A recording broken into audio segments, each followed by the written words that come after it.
An extraordinary webinar is the one that has a message that's so compelling, you're not checking your email, you're not looking at Amazon, you're doing nothing but listening to exactly what the presenter is saying. Of course, it comes down to having a good presenter that has a good voice, good moderated style. When I think of an extraordinary webinar, I think of a presentation by Steve Jobs or something on TED that I watch every night.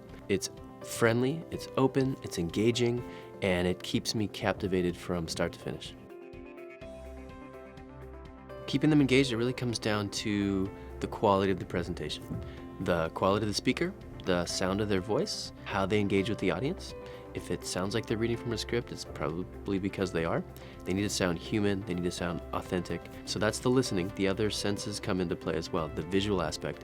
If the slides are really beautiful, if they're rich, engaging slides with imagery, not too many words, it's gonna keep my eyes engaged and watch the visual presentation.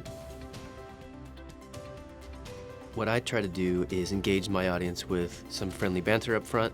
Where are you dialing in from? What did you have for lunch? Please chat in what the weather's like, where you're at. I try to open with a joke, something funny, something to put the audience at ease.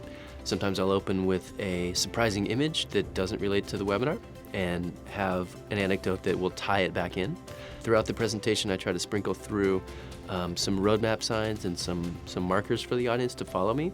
That could be some Q&A, some votes, some chat. I try to keep things moving every 5 to 10 minutes, have something for the audience to do, rather than be tempted to check their email. At the core of extraordinary webinars is successful, shareable content. And what that means is it's informative, it's entertaining, it's engaging, and it really motivates people to share it.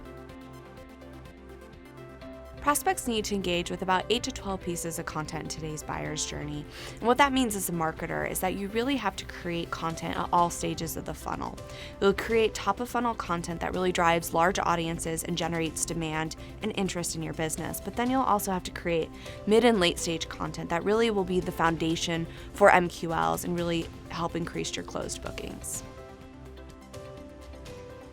You know your content was successful in a presentation when the conversation goes beyond the live event. So certainly you want the high engagement. You want people participating in your polls. You want them involved in your Q&A. You want them leaving you a rating.